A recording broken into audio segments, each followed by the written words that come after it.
제7장 복음의 계속성. 이 복음은 하나님이 선지자들로 말미암아 그의 아들에 관하여 성경에 미리 약속하신 것이라. 로마서 1장 2절. 우리가 이 구절을 계속 연구해 나가다 보니 성경에 관한 이 진술의 근저에 우리의 주의를 대번에 빼앗는 세 가지 주요 문제들이 있다는 생각이 듭니다. 첫 번째 문제는 보다 보편적인 방식으로 우리의 주의를 빼앗습니다. 저는 그것을 하나의 질문 형태로 표현할 수 있습니다. 사도는 여기서 우리에게 자기의 아들을 보내사 우리의 구원을 위해 필요한 일들을 하기 위해 지금 그의 아들을 보냈던 하나님께서 그가 오셔서 하실 일을 미리 약속하셨다고 말하고 있습니다. 이 점은 물론 경외하는 심정으로 다음과 같은 질문을 던지게 합니다. 하나님께서 어째서 그런 식으로 행동하셨습니까? 어째서 그처럼 더디게 역사하셨습니까? 에덴 동산에서 인간이 타락한 때와 하나님의 아들이 오셔서 구속하고 구원한 때 사이의 시간적인 간격이 그처럼 긴 것입니까? 하나님께서는 즉각 단번에 이 모든 일을 하실 수 있으셨음을 잘 아는데 어째서 이러한 모든 구약의 역사가 필요했습니까? 이 과정을 지배하고 통제한 것은 무엇입니까? 물론 어느 의미에서는 그 질문에 대해 최종적으로 완전한 답을 찾아내려 시도할 수는 없습니다. 우리는 그 최종적인 완전한 답변을 모릅니다. 그러나 성경의 가르침이 도움을 받아 갈 수 있는 데까지 가보는 것이 항상 우리가 해야 할 일입니다. 그러므로 저는 여러 가지 그에 상당하는 답변들을 제시해 보려고 합니다. 왜냐하면 이 난제는 흔히 많은 사람들을 당황케 하기 때문입니다. 사람들은 하나님의 구원의 역사가 어찌 그리 오래 걸리며 어찌 그리 많은 세기가 소요되는가? 어째서 하나님을 아는 지식이 한 족속에게만 국한되고 다른 모든 세상 사람들은 어둠과 적대감 속에 머물러 있어야 하는가 등의 이유를 이해할 수 없습니다. 그들은 그 이유가 무엇이냐고 묻습니다. 저는 그래서 다음과 같이 그에 대한 답변을 제시해 봅니다. 첫째는 그것은 죄의 깊이를 드러내시는 하나님의 방식이요 인간을 폭로시키는 하나님의 방식이요 죄의 실상이 어떠한 것이며 죄가 얼마나 무서운 것이며 죄가 단순히 어떤 가벼운 불순종의 행동이나 실수가 아니라 무섭고 끔찍한 귀추들을 가져오는 실로 무서운 영혼의 질병임을 가르치시는 하나님의 방식입니다. 그것이 첫 번째 대답입니다. 요한복음 5장이 바로 이 대답에 대한 예정을 제시한다고 생각합니다. 죄에 대해 참으로 무서운 일은 죄는 우리의 눈을 어둡게 하여 하나님의 진리를 보지 못하게 한다는 점입니다. 요한복음 5장의 경우 우리 주님께서 말씀하신 논리는 이러합니다. 이 사람들은 구약 성경에 대해서 전문가들이라고 스스로 자랑합니다. 그들은 선생들이요 모세오경에 대한 권위자들입니다. 가서 모세오경을 다시 읽어보라. 너희는 모세를 자랑한다. 너희는 구원을 얻는 것은 모세와 모세의 글들을 아는 지식이라고 말한다. 그러면 가서 그 모세의 책을 읽어보라. 왜냐하면 모세가 나에 대해 썼기 때문이다. 그러나 비극은 그들이 그것을 보지 못했다는 점입니다. 사도 바울은 고린도 후서 3장에서 동일한 요점을 거론합니다. 유대인들의 비극은 매 안식일마다 모세의 글을 읽으면서도 진리를 보지 못하는 것이라고 바울은 말합니다. 그들의 눈은 감겨있고 그들의 마음에 수건이 씌워져 있습니다. 죄란 바로 그러한 것입니다. 하나님께서는 자신에 대한 계시를 그들에게 다 기록하여 주셨습니다. 그들은 하나님이 선택된 백성들이었고 하나님의 신탁의 말씀을 갖고 있었고 매 안식일 뿐만 아니라 더 자주 그 말씀들을 읽고 있었습니다. 그런데도 불구하고 언제나 죄의 결과로 따라오는 눈몸 때문에 진리를 볼 수 없었습니다. 자, 이 모든 대목들은 그 점을 밝히는 데 분명한 도움을 줍니다. 형태는 다르지만 동일한 것, 죄의 동일한 효력을 로마서 1장 하반부에서 발견하게 될 것입니다. 세상은 정말 그러한 비참한 차원으로 깊이 가라앉아 버렸습니다. 그러므로 죄의 본질을 드러내는 것이 하나님의 목적이 일부라고 저는 말씀드리겠습니다. 그러나 또 다른 대답은 분명히 다음과 같은 것이 있습니다. 하나님께서는 이러한 방식을 통해서 인간이 자신을 구원하기 위해서 아무리 애쓴다 할지라도 소용없음을 인간들에게 최종적으로 입증하고 계신 셈입니다. 하나님께서는 인간이 할 수 있는 대로 자신을 구원하도록 모든 기회를 제공하셨습니다. 큰 문명의 부흥을 살펴보십시오. 성경 자체에도 이러한 것들 중 몇 사례가 언급되어 있습니다. 사람은 자기의 난제를 풀기 위해서 애쓰고 시도해 보았습니다. 인간은 그것을 할 수 있다고 믿습니다. 자기의 지성을 자랑하기 때문에 그렇게 말하는 것입니다. 죄 가운데 있는 자신을 신뢰하기 때문에 그렇게 말하게 됩니다. 좋습니다. 말하자면 하나님께서는 지난 수십 세기의 사실들을 통하여 이 모든 것들을 되돌아 보시면서 너희가 할 수 있다고 말하는 바 바로 그 일을 해보라. 너희가 할 수 있는 증거를 내게 제시하 라고 말씀하십니다.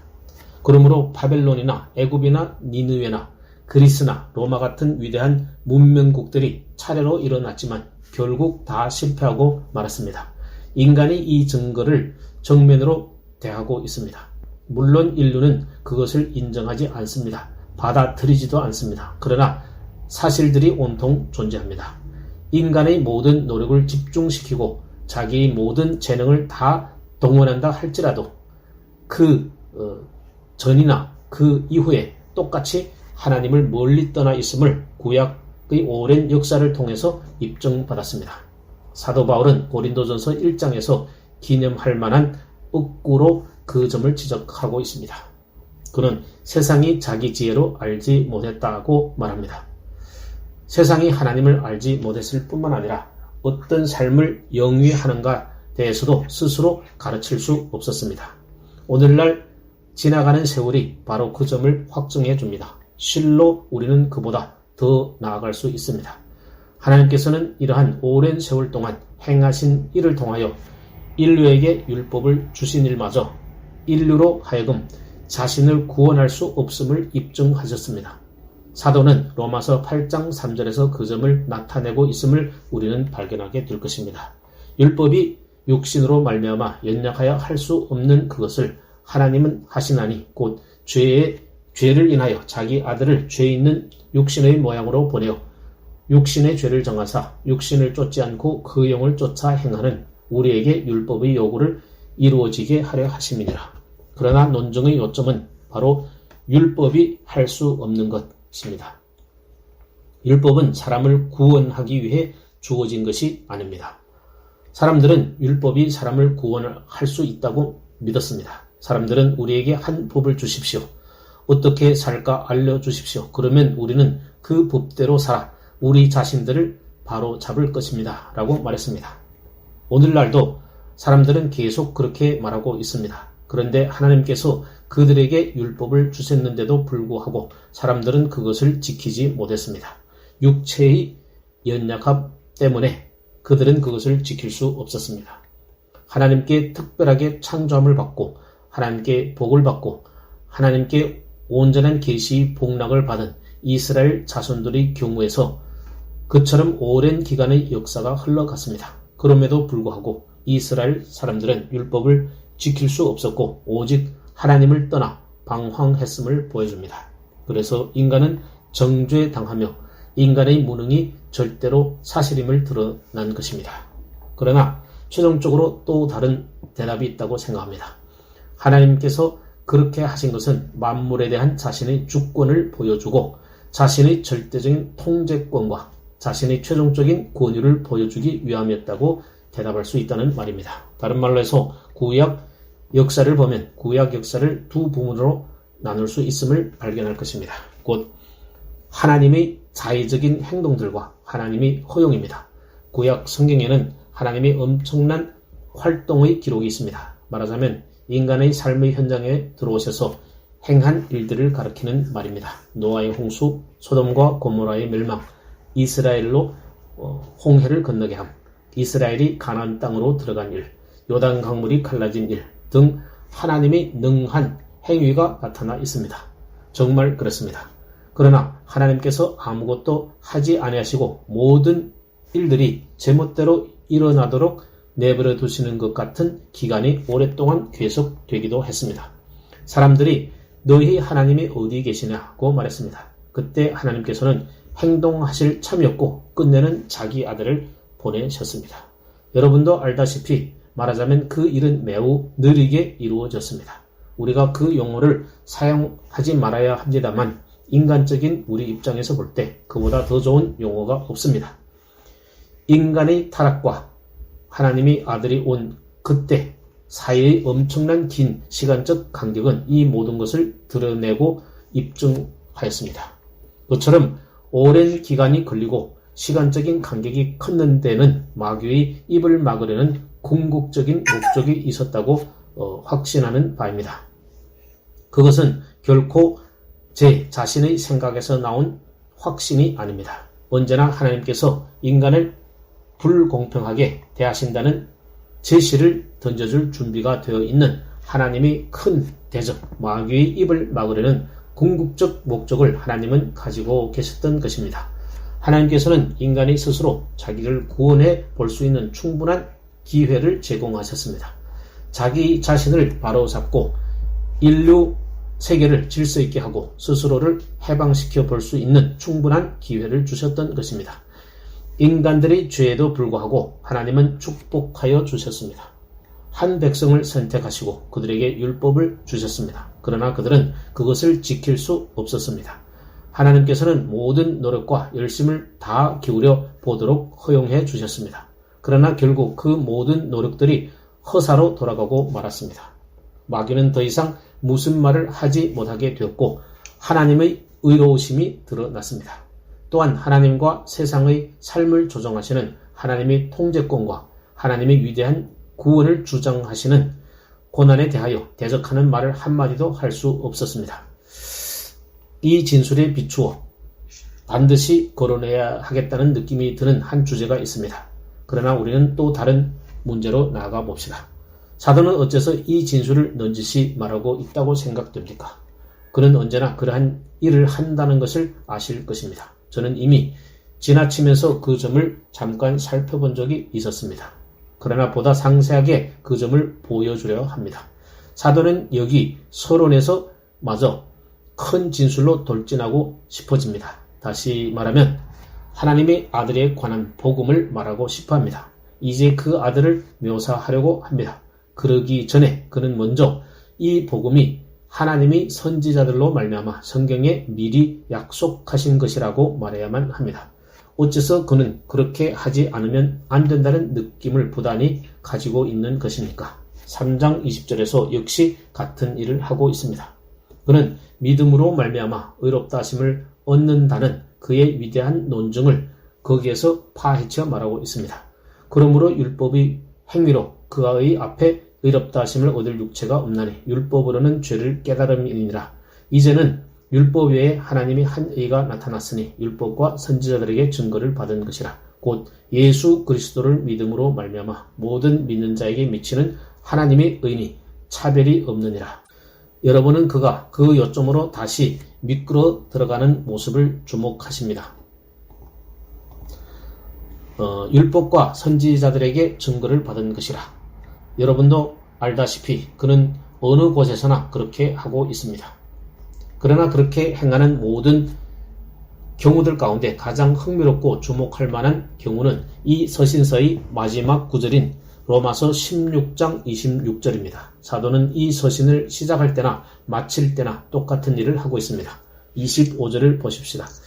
거기에 그의 축도가 나타나 있습니다. 나의 복음과 그리스도를 전파함은 영세전부터 감추었다가 이제는 나타나신 바 되었으며 영원하신 하나님의 명을 쫓아 선지자들의 글로 말미암아 모든 민족으로 믿어 순종케 하시려고 알게 하신 바 그 비밀의 계시를 쫓아 된 것이니 이 복음으로 너희를 능히 경고케 하실 지혜로운 하나님께 예수 그리스도로 말미암아 영광이 세세 무궁토록 있을지어다. 아멘. 여러분은 바울이 이 서신의 마지막에서 어떻게 그 요점을 끌어들이는지 보고 계십니다. 그것부터 시작하여 그것을 가리키며 결국 그것으로 끝마칩니다. 바울은 로마에 있는 교회의 지체들이 이러한 문제들에서 차지하는 성경의 위치가 얼마나 사활적으로 중요한지 알아주기를 간절히 바란 것 같습니다. 이 시점에서 여러분은 이렇게 말하고 싶은 느낌을 가질지 모르겠습니다. 어째서 바울은 문제를 거기서 더 진척시키지 않는가? 어째서 바울은 구약을 믿지 않는가? 어째서 그는 계속해서 이 선지자들과 성경을 끌어대고 있는가? 이 모든 것이 그것과 무슨 상관이 있는가? 말씀드린 바와 같이 그러나 이것은 그의 규례였습니다. 예를 들어서 사도행전 17장 처음에 있는 말씀을 읽어보십시오.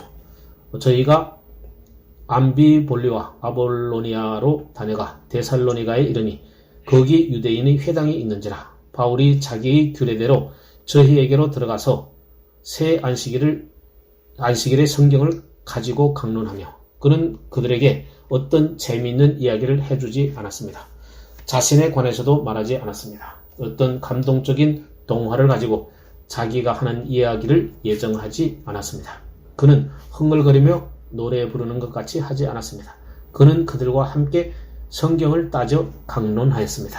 뜻을 풀어 그리스도가 해를 받고 죽은 자 가운데서 다시 살아나야 할 것을 증명하고 이르되 내가 너희에게 전하는 이 예수가 곧 그리스도라 하니 바로 그것이 바울의 방식입니다. 성경, 구약 성경, 모세, 율법과 선지자, 바울은 성경을 가지고 풀어 해석하고 강론합니다. 그는 그럼으로써 자기의 요점을 입증하고 증명합니다. 고린도 전서에서 그가 어떻게 하는지 보십시오. 사도가 고린도 교회를 떠난 후 그 교회는 상당한 어려운 문제로 고통을 받고 있었습니다. 그 고통은 다른 교사들, 다른 일들 때문에 일어난 것입니다. 그는 편지를 씁니다. 15장을 이렇게 시작합니다. 형제들아, 내가 너희에게 전한 복음을 너희로 알게 하노니 이는 너희가 받은 것이요 또 그 가운데 선 것이라. 너희가 만일 나의 전한 그 말을 굳게 지키고 헛되이 믿지 아니하면 이로 말미암아 구원을 얻으리라. 내가 받은 것은 먼저 너희에게 전하였노니 이는 성경대로 그리스도께서 우리 죄를 위하여 죽으시고 장사 지낸 바 되었다가 성경대로 사흘 만에 다시 살아나사 게바에게 보이시고 성경대로. 어째서 그는 계속 그렇게 말합니까? 어째서 그는 성경을 결코 잊지 않습니까? 어째서 그는 적극적인 설교를 해나가지 않습니까?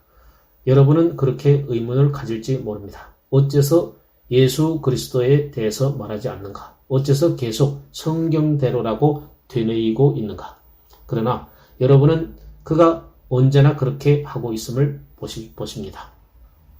그러면 사도가 어째서 그렇게 하고 있습니까? 저는 몇 가지 이유를 제시해 드리려 합니다.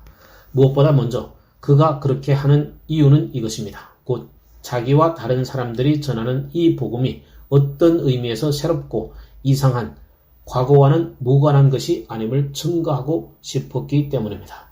바울을 쳐서 비난하는 사람들이 있었습니다. 특별히 유대인들 가운데 이 새 교훈이 무엇이냐, 이 새 개념이 무엇이냐, 그들이 말하고 있는 이 예수는 어떠한 존재냐, 그는 바리새인도 아니요 산헤드린 공회원도 아니다. 어떻게 그러한 사람일 수 있는가? 라는 등의 호소적인 말을 하는 사람들이 있었습니다. 그래서 사도는 이 복음이 과거와 상관없는 것이 아니고 구약 성경과 완전히 동떨어진 것이 아님을 보여주고 싶었습니다. 바울의 전체 요지는 이 복음은 하나님께서 이미 행하고 계신 일의 한 연속에 불과함을 보여주고자 합니다. 그것은 에덴 동산에서부터 발언한 하나님의 장엄한 목적임을 보여주고자 하는 것입니다. 하나님께서는 구약 시대 내내 그것을 해오셨습니다. 복음은 같은 드라마 속에 나오는 또 다른 연기에 불과합니다. 전적으로 다른 것이 아니라 같은 드라마의 연속이요 끝입니다. 사실 우리는 이 로마서를 분해할 때 이미 알았듯이 로마서 4장에서는 하나님께서 언제나 사용하시던 방식을 여전히 사용하고 계신다고 논증합니다. 곧 믿음을 사용하고 계십니다. 하나님께서는 어떠한 사람도 공로를 근거로 해서 의롭다 하신 적이 없으셨습니다. 언제나 믿음으로 말미암아 의롭다 하셨습니다. 아브라함도 믿음으로 말미암아 의롭다함을 받았습니다. 다윗도 믿음으로 말미암아 의롭다함을 받았습니다. 시편 32편에서 다윗은 그 점을 가르쳤습니다. 사도 바울은 하나님께서는 여전히 그렇게 하고 계시다고 말합니다. 하나님도 같고 목적도 같고 구원도 같고 구원의 방식도 같습니다. 그러므로 구약 성경을 아는 것은 얼마나 중요한 일인지요. 그러나 두 번째 이유가 있습니다. 물론 그것은 사도가 설교할 때 중요한 두 요점을 확증시키는 방식이기도 합니다. 사도행전 17장 3절에서 보면 이 위대한 설교자가 설교할 때마다 강조하는 두 가지 요점이 있습니다. 뜻을 풀어 그리스도가 해를 받고 죽은 자 가운데서 다시 살아나야 할 것을 증명하고 바로 이것이 제1요점입니다. 제2요점은 내가 너희에게 전하는 이 예수가 곧 그리스도라 하니 여러분도 알다시피 유대인들은 메시아가 군사적이고 정치적인 큰 인물일 것이라는 개념을 가지고 있었습니다.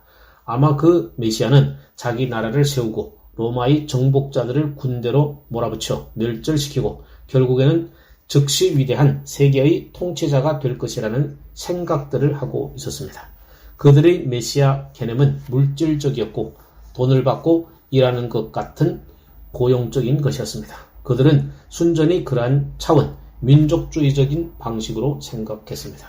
그들에게 있어서는 연약하여 십자가에 못 박혀 죽은 나사렛의 이 목수가 메시아라는 생각은 꿈에도 그려볼 수 없는 넌센스처럼 보였습니다. 그것은 거침돌이었습니다. 그러므로 사도가 유대인들에게 설교하면서 다루어야 하는 첫 번째 요점은 그들이 가진 성경으로부터 메시아는 고난을 받아야 한다는 것을 입증하고 구약 성경은 언제나 메시아를 고난받는 종으로 배척받아 죽음을 당하는 종으로 가르치고 있음을 보여주는 일이었습니다. 그는 고난받아 죽음을 당한 뒤에 죽은 자 가운데서 다시 살아나야 한다. 만일 바울이 그 점을 입증하지 못했으면 어떻게 그들을 확신시키겠습니까? 그래서 그는 그것부터 먼저 시작했습니다. 그는 그들을 인도하여 성경 속으로 들어가 그 성경이 메시아가 그런 방식으로 고난을 받아 심지어 죽음을 당하게 될 것임을 어떻게 예언하고 있는지 보여주었던 것입니다. 물론 일단 성경이 그렇게 가르치고 있음을 입증한 다음에는 논리적으로 두 번째 단계가 따라오기 마련입니다. 곧 우리가 너희에게 전하는 이 예수가 그 메시아라고 말합니다. 그런 다음에 바울은 이 예수가 어떻게 자기에 관한 상세한 예언들을 성취했는가를 보여줍니다. 사실 바울은 이렇게 말한 셈입니다. 여기에 너희 성경에서 나온 증거가 있다. 그러나 그는 성경 없이는 그런 일을 할 수 없었다. 그렇기 때문에 그는 그런 일을 할 때마다 성경을 사용했습니다. 고린도전서 1장 20절에서 그는 자기 논리를 이렇게 펼치고 있습니다. 하나님의 약속은 얼마든지 그리스도 안에서 이해가 되니 그런즉 그로 말미암아 우리가 아멘하여 하나님께 영광을 돌리게 되느니라. 상세하게든 대범하게든 각 약속의 모든 부분을 다 설립해 보아도 그것은 전혀 차이가 없습니다. 모든 하나님의 약속은 그 안에서 예와 아멘이 됩니다. 그리스도 안에서 그 모든 하나님의 약속이 영 단번에 성취되었습니다. 그 모든 것이 이 한 윗격 속에 들어있습니다. 그는 구약 전체의 완성이십니다. 결국 사도는 성경에서 또 하나의 이유를 대고 있다고 저는 생각합니다. 유대인이 또 다른 난제를 다루기 위해서는 그렇게 할 수밖에 없었습니다. 그 난제는 그에게 큰 관심거리였습니다. 그것은 옳은 일이죠.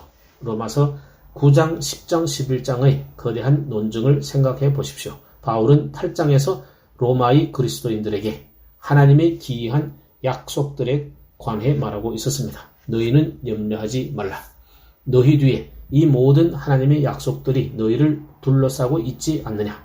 그러나 즉각적으로 어떤 사람이 그것은 우리에게 그렇게 도움을 주지 않는다. 왜냐하면 구약 성경을 읽어보니 하나님께서 유대인들에게 주신 놀라운 약속들이 있다. 그러나 당신의 교회를 통해서는 유대인들이 그러한 입장에 있다는 증거가 별로 없는 것 같아. 그들은 외인들인 것 같고 이방인들이 몰려 들어오고 있다. 유대인들에게 한 하나님의 약속은 어찌 되었는가? 바로 그것이 바울이 직면해야 했던 난제였습니다. 만일 복음이 그 문제에 대해 답변할 수 없으면 복음은 무너집니다. 그러나 복음은 그 난제에 대한 해답을 제시할 수 있습니다.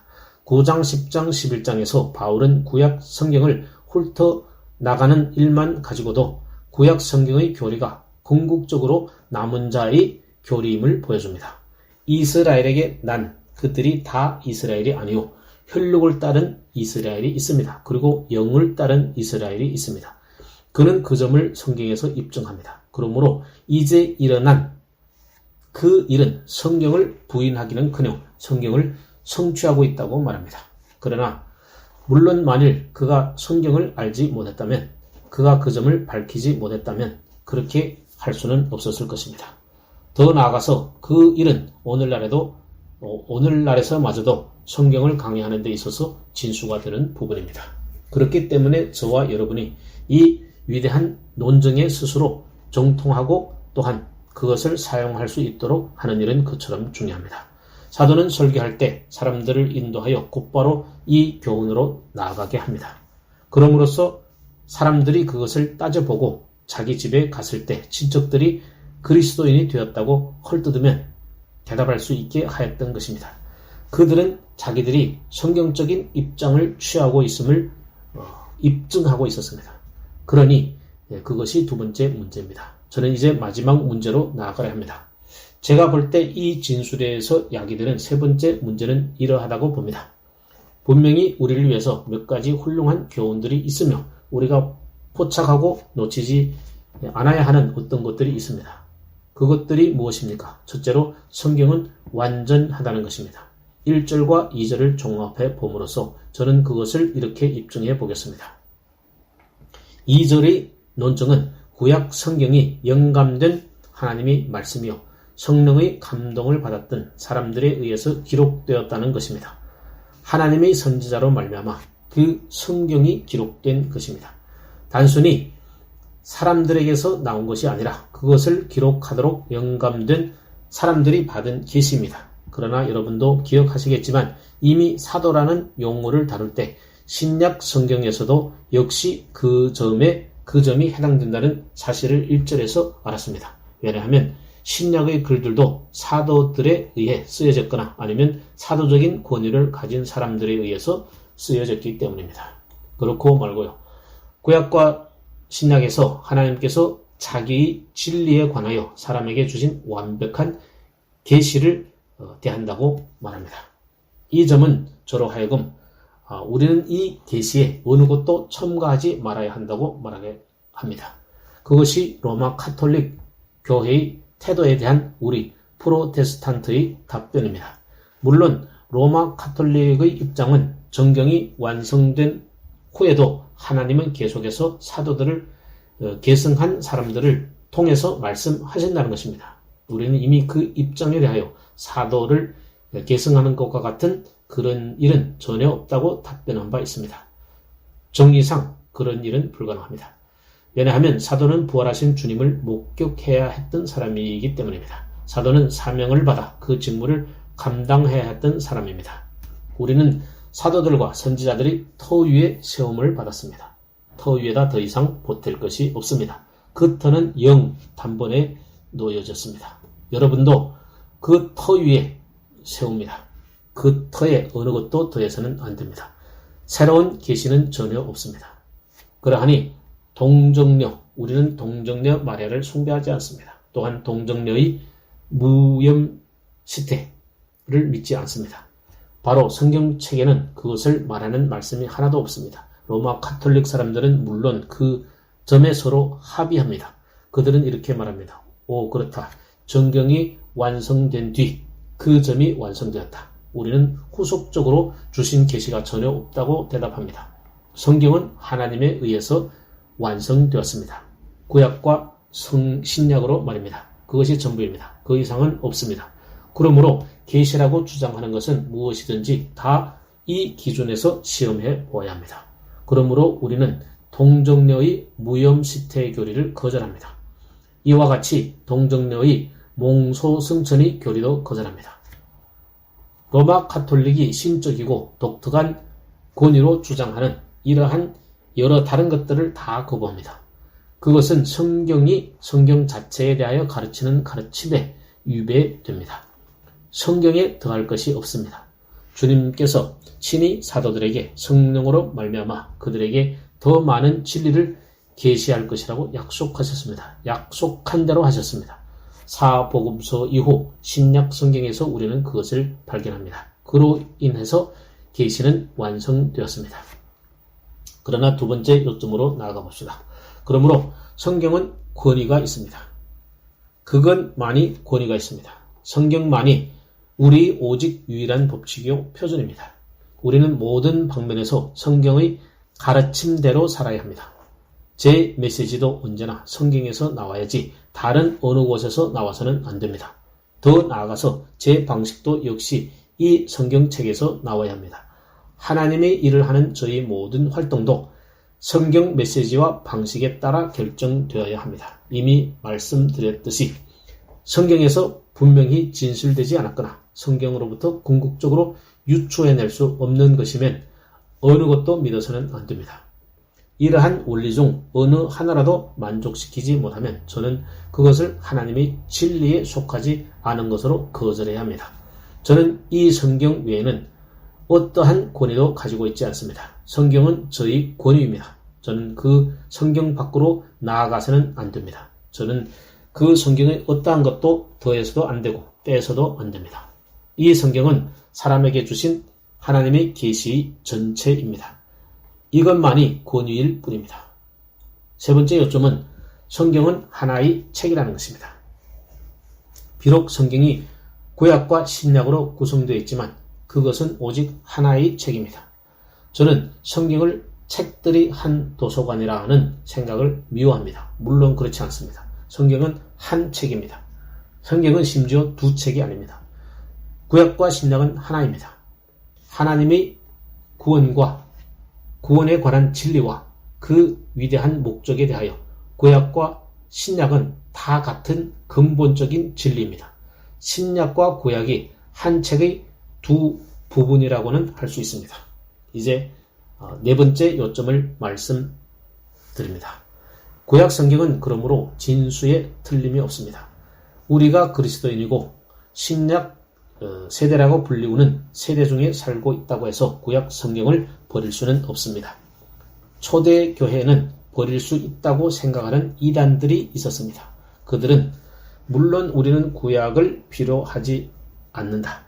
그것은 유대인의 종교이다 라고 말했습니다. 그것은 구약을 전혀 잘못 이해한 것입니다. 이 가르침에 따르면 그것은 절대적인 거짓 주장입니다.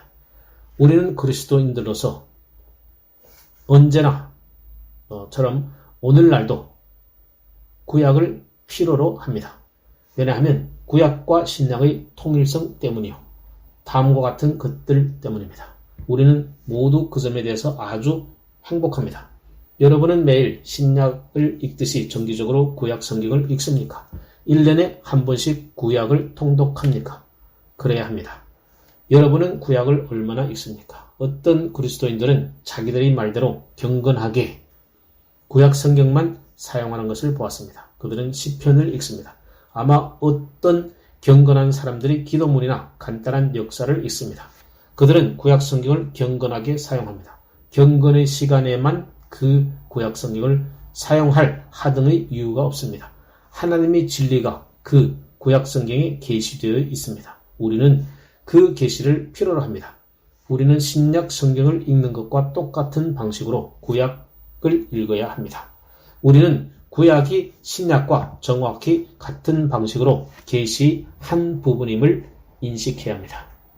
그러나 저는 다섯 번째 요점으로 훨씬 더 중요한 것에 이르고 있습니다. 신약 성경을 해석하는 것이 구약의 가르침과 마찰되어서는 안 됩니다. 그 점은 정말 심각합니다. 신약과 구약 사이에 쐐기를 박아 넣으려는 시도는 흔히 오류를 불러왔습니다.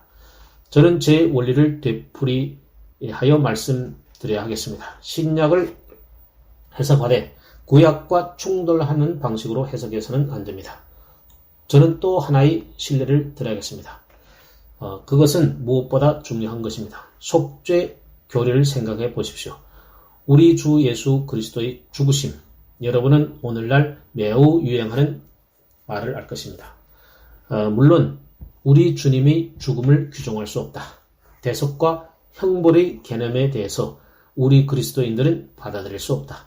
우리 그리스도인들은 하나님이 사랑의 하나님임을 알고 있다. 공의의 사상 등 아주 하나님과 멀리 떨어진 것이다. 구약에서 그런 류의 일을 만나지만 구약은 구약이고 그것은 유대인들이 종교에 불과하다. 그들은 이 온전한 빛에 나오지 못했었다. 하나님이 온전한 계시, 그리스도 안에 있는 하나님의 사랑이 아직 주어지지 않았었다. 그들은 이렇게 말합니다. 그래서 우리는 묻습니다. 여러분은 십자가를 무엇라고 말하겠습니까? 십자가에 대해서 어떤 생각을 가지고 있는가? 그들은 말합니다. 그건 바로 이것이다. 하나님께서 자기 아들을 십자가에 죽이는 사람들이 잔인함마저 용서하신다는 것을 보여준 것이다. 바로 십자가가 뜻하는 것은 그것이다. 그 밖에 다른 것은 아무것도 없다. 하나님께서는 거기에 어느 일도 행하지 않으셨다. 십자가는 하나님께서 갈보리를 용서하심인 것이다. 하나님께서 자기 아들을 알아보지 못하는 그 눈먼 사람들의 잔인함과 악의를 용서하고 계심을 보여주는 것이다. 아들이 그들을 용서하셨고 아버지께서 그들을 용서하셨다. 그것이 바로 십자가상의 죽음의 의미다.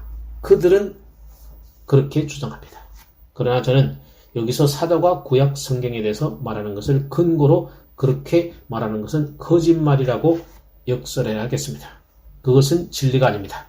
그것은 구약 성경의 가르침을 부인해버리는 해석입니다. 구약 성경의 가르침은 희생제사에 관한 것입니다. 제사가 드려져야 합니다. 피 흘림이 없이는 죄사함도 없습니다. 그 아들을 죽음에 넘기우신 분은 하나님이셨습니다. 하나님께서 죄를 알지도 못하신 자로 우리를 위해서 죄로 삼으셨습니다. 그것은 저 안에서 우리도 하나님의 의가 되게 하려 하심이었습니다. 우리를 용서하시고 하나님 자신도 의로우시며 또한 예수 믿는 자도 의롭다 하시기 위해서 아들에게 형벌을 내림으로써 우리 죄를 처리하신 분이 하나님이십니다. 로마서 3장 26절. 구약 성경의 모든 가르침은 속죄, 죄의 형벌입니다.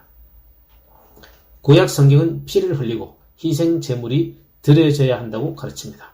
신약 안에 있는 죽음을 그러한 희생 제사와 속죄제의 차원과 상관없이 해석한다면 그것은 잘못된 것입니다. 여러분은 구약 성경을 붙잡고 있는 것이 중요함을 아셨습니까? 사도는 말합니다. 먼저 너희에게 전하였노니 이는 성경대로 그리스도께서 우리 죄를 위하여 죽으시고 바울이 그의 죽음에 대하여 가진 관점은 감상주의적인 관점이 아니라 성경대로 가진 관점입니다. 세상 죄를 지고 가는 하나님이 어린 양이로다. 요한복음 1장 29절. 모든 모형들이 지시하는 그 위대한 원형이 바로 여기에 있습니다. 나의 친구들이여, 구약 성경을 꼭 붙잡으십시오. 신약의 어느 지점이나 어느 국면에서도 신약이 구약의 완성임을 보여주지 못하는 식으로 해석하지 않도록 주의하십시오. 저는 이제 6번째 요점으로 신약 성경은 구약 성경을 완성짓고 있다고 말씀드립니다. 다시 여기에 매우 실질적인 중요한 요점이 있습니다. 만일 여러분이 그 점을 기억하지 못하면 구원에 대한 관점이 거짓되기 십상입니다. 사실 구원에 대한 거짓된 관점들이 있습니다. 오늘날 그리스도를 주로 받아들이지 않고도 구주로 받아들일 수 있다고 가르치고 믿는 사람들이 있는 것 같습니다. 그들은 의롭다 하심을 받고도 성화를 받지 못할 수 있다고 말합니다. 그들은 죄사함을 받고도 성결하지 못할 수 있다고 주장합니다. 그것은 거짓말입니다. 사도는 로마서 3장 마지막에서 그 점을 이렇게 나타내고 있습니다. 그런즉 우리가 믿음으로 말미암아 율법을 폐하느냐 그럴 수 없느니라. 도리어 율법을 굳게 세우느니라. 더 이상 율법 아래 있지 않으니 율법에 대해서 더 이상 염려할 필요가 없다. 그리스도를 믿는 한 하고 싶은 대로 마음대로 살 수 있다. 구원은 단순히 사죄에 불과한 것이다 라는 식으로 구원을 보고 있다면 구원을 전혀 이해한 적이 없는 셈입니다. 구원은 율법을 이루는 것입니다. 그것은 율법을 피하지 않습니다. 저는 이미 여러분에게 로마서를 인용한 바 있습니다.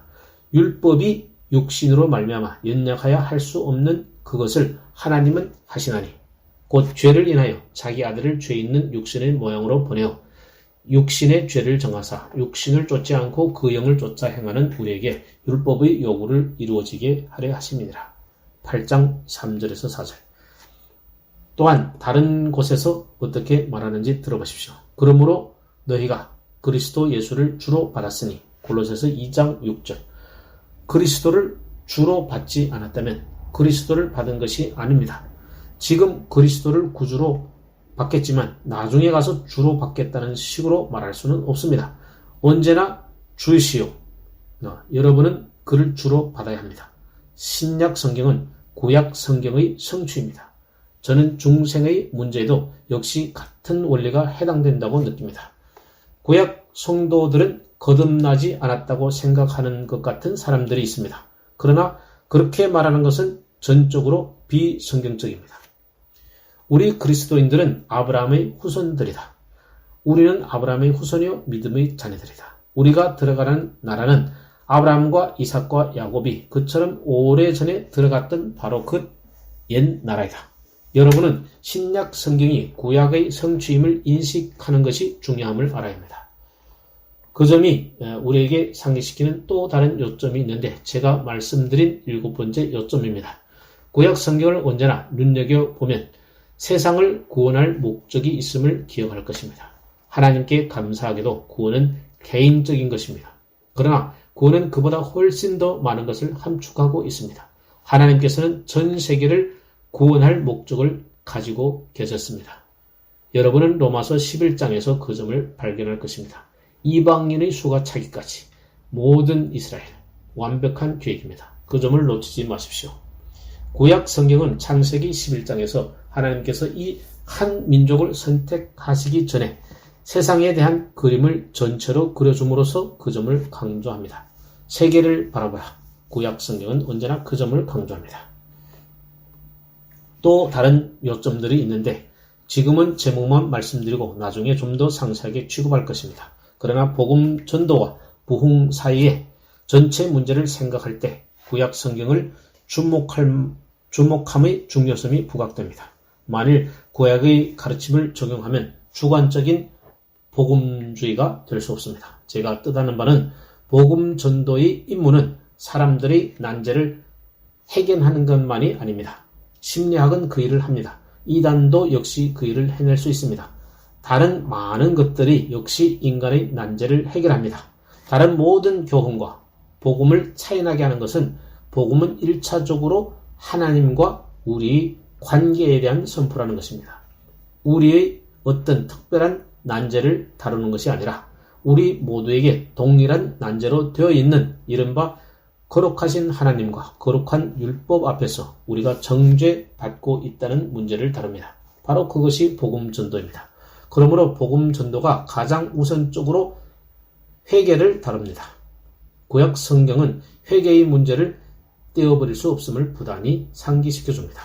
그러나 구약 성경은 역시 하나님께서 부흥의 방식을 통해서 자기의 나라와 진리를 지키심을 매우 명백하게 보여줍니다. 여러분이 구약 성경을 자세히 읽어보면 바로 그 점을 발견할 것입니다. 모든 것이 끝장이 왔다고 생각되는 죽고 생명 없는 시기들이 있었습니다. 사람들은 그때 하나님의 길을 잊었습니다. 그러한 죽은 시기가 갑자기 어떻게 해서 달라지게 되었습니까? 사람들이 합사하여 무엇인가 조직한 것입니까? 절대 그렇지 않습니다. 단 한 번의 경우도 그러한 예는 없습니다. 그 일은 한결같이 이렇게 일어났습니다. 그들이 전적으로 소망 없이 벌어짐을 당했고 끝이 왔다고 생각할 즈음에 하나님께서 갑자기 예기치 않게 아주 기이한 방식으로 어떤 일을 행하셨습니다.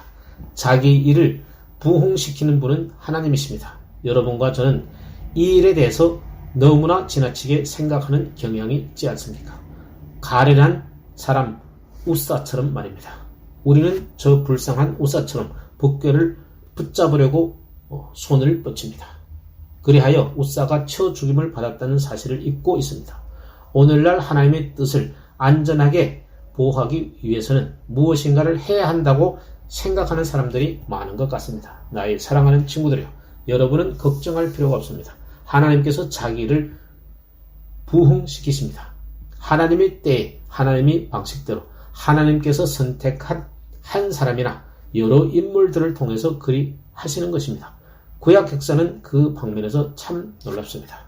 그러므로 그리스도인에게 있어서는 구약 성경에 익숙해지는 것처럼 위안을 주고 용기를 주는 것이 없음을 잊지 맙시다.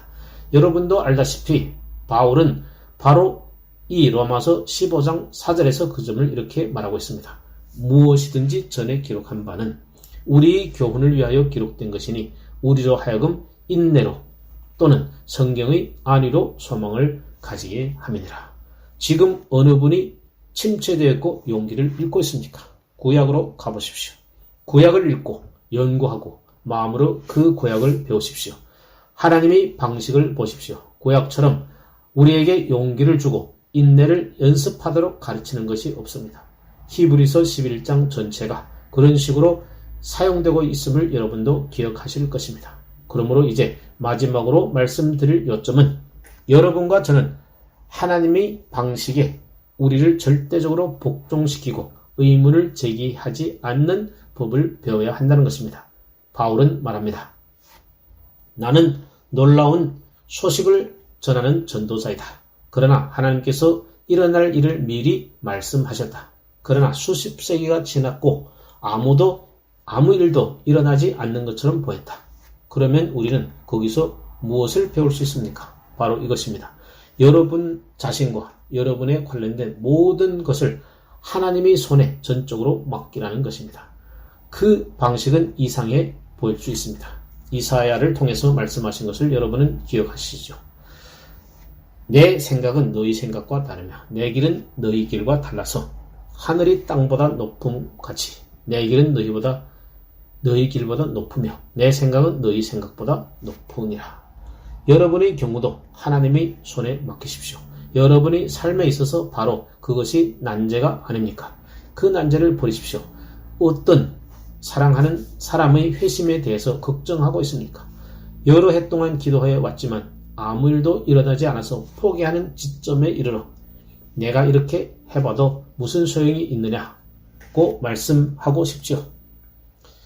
그러고 싶으면 구약으로 가서 하나님께서 에덴 동산에서 여자의 후손에 관한 약속을 하신 이후 4,000년이란 긴 기간이 흐르고서야 여자의 후손이 실제로 베들레헴에서 아기로 태어나 오셨음을 인식하십시오. 포기하지 마십시오. 바로 그것이 하나님의 방식입니다. 하나님의 방식은 그럽니다. 저는 그 방식들을 이해하지 못합니다. 그러나 구약의 가르침은 그럽니다. 그것이 바로 이 괄호 속에 들어있는 작은 구절로부터 유추해내는 진리입니다. 여러분은 교회의 상태나 회중의 감소나 세상의 공경이나 세상의 힘이나 세상의 조직이나 그러한 것들 때문에 고민하십니까? 구약 성경으로 가서 성경의 위로와 위안을 받으십시오. 그렇지 않으면 오늘날 세상에서 일어났던 어떤 일 때문에 괴롭습니까? 그것을 구약 성경의 맥락에다 놓고 보십시오. 저는 히틀러 같은 사람 때문에 한순간도 걱정하지 않았습니다. 저는 10편 37편을 읽는 것만으로 충분했습니다. 거기 보면 악의 큰 세력이 금방 이 본토에 선 푸른 나무의 무성함 같으나 얼마 후에는 그를 만나 이야기하고 싶어도 찾지 못할 때가 온다고 하는 것을 발견했습니다. 아무리 그 사람을 찾아도 찾지 못할 것입니다. 땅에 두루 다녀도 그 사람의 어느 자취도 발견하지 못할 것입니다. 그는 멸절되어 버리고 말았습니다. 어째서 그렇습니까? 하나님께서 그를 내리치셨기 때문입니다. 구약 성경은 그러한 신뢰들이 가득 차 있습니다. 그 모든 것에 비추어 볼 때 우리는 무엇라고 말할 수 있습니까? 저는 이렇게 말할 수밖에 없습니다. 오 깊도다. 하나님의 지혜와 지식의 부여하며 그의 판단은 청량치 못할 것이며 그의 일은 찾지 못할 것이로다. 하나님은 수세기 동안 잠들고 계신 것 같습니다. 그러나 여전히 존재하십니다. 그의 일은 찾아도 찾을 수 없습니다. 누가 주의 마음을 알았느냐? 누가 그의 모사가 되었느냐? 누가 주께 먼저 드려 갚으심을 받겠느냐? 이는 만물이 주에게서 나오고 주로 말미암고 주에게로 돌아갑니다. 그리고 오직 그에게만 영광이 세세에 있으리로다. 아멘.